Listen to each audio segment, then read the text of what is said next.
So like I had to stop the video because I was running out of storage space on my phone.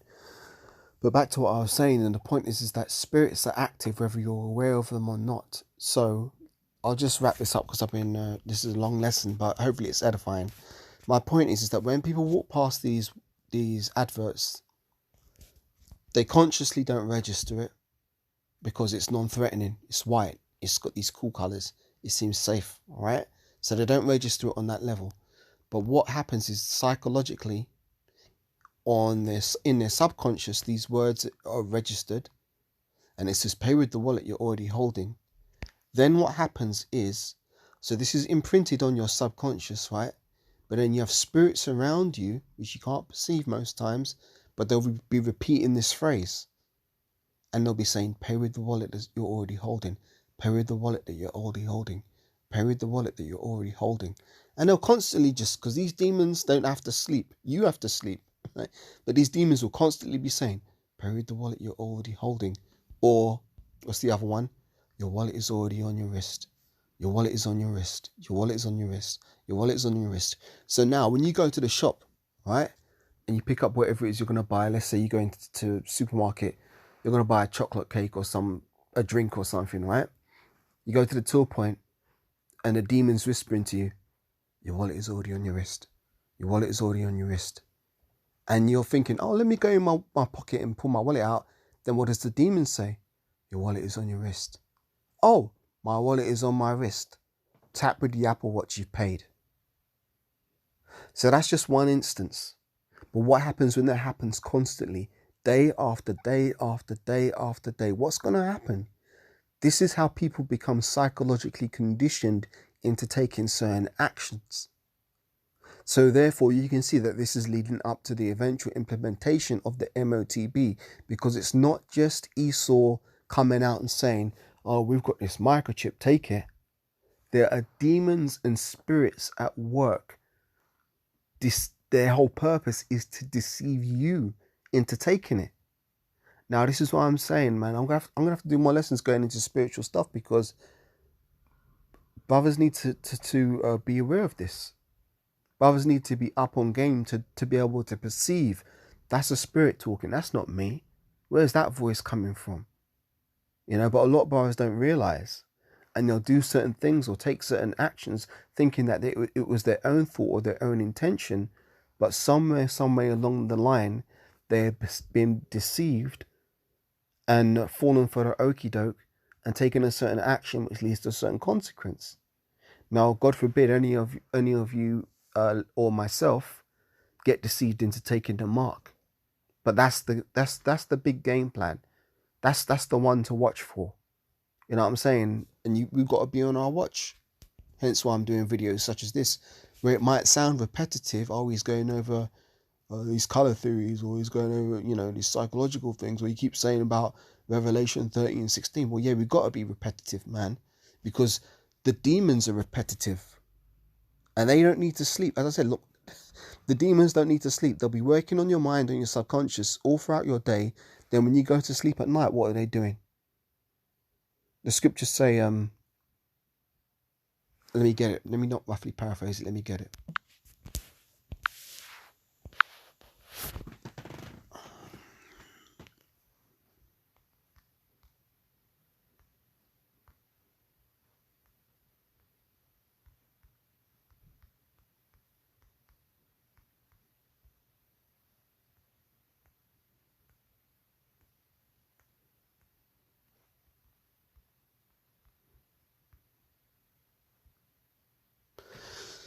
There's a precept.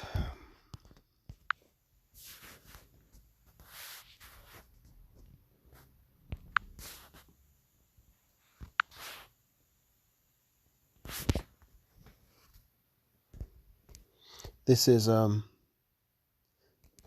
confirms everything that I've just been saying, right?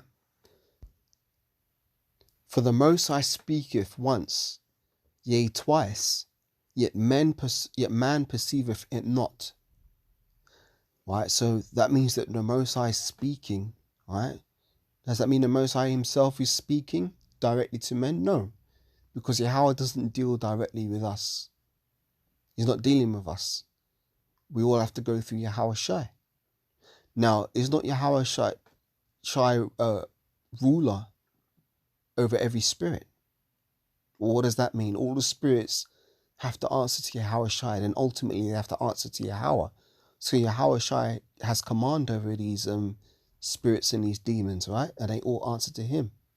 So let's read it. It says, "For the Most High speaketh once, yea twice, yet man perceiveth it not." Meaning that most people can't perceive when there's these different spirits talking to them.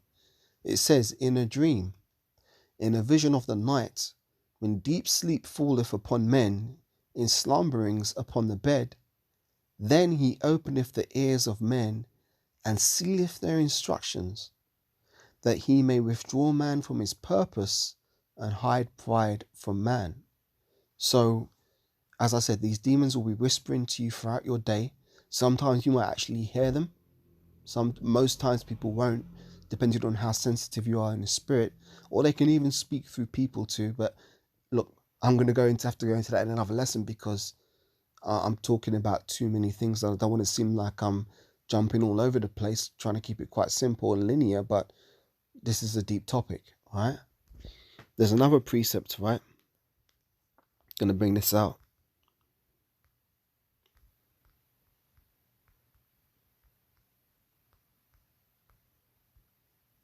1 Kings 22 and 22.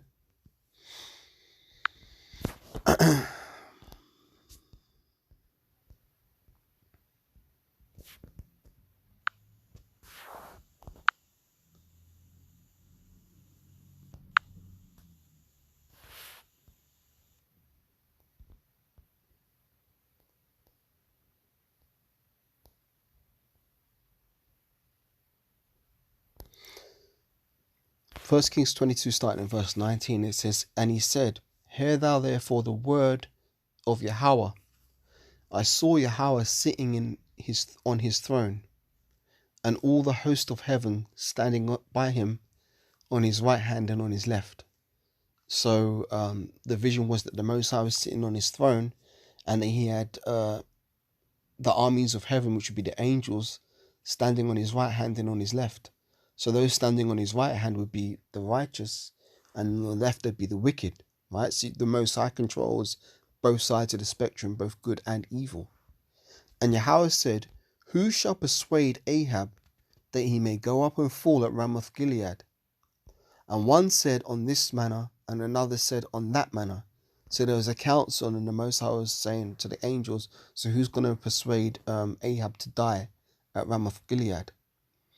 And it says, there came forth a spirit, and stood before Yahweh, and said, "I will persuade him." You know, you got to imagine it, the demon with the deep voice, like, "I will persuade him." And Yahweh said unto him, "Wherewith?" And he said, "I will go forth, and I will be a lying spirit in the mouth of all his prophets." Now this goes into what I just said there before. Evil spirits can jump on people and speak through them to you. So when you're talking to people, be it an acquaintance on the job, a girl at a coffee shop, or anybody you're speaking to, even family members, even your girlfriend, or if you're a lady, your husband, or your mother, or your father, you've always got to be cognizant of the fact that the person standing in front of you, the corporeal, physical person standing in front of you, might not be what's actually talking. There could be a spirit working on this person. And this even applies in the truth. When you're talking to brothers, you've got to be smart, you've got to be perceptive, and you've got to realize, hang on a minute, that's not the brother talking. The spirit's jumped on this brother and is making them say this or say that.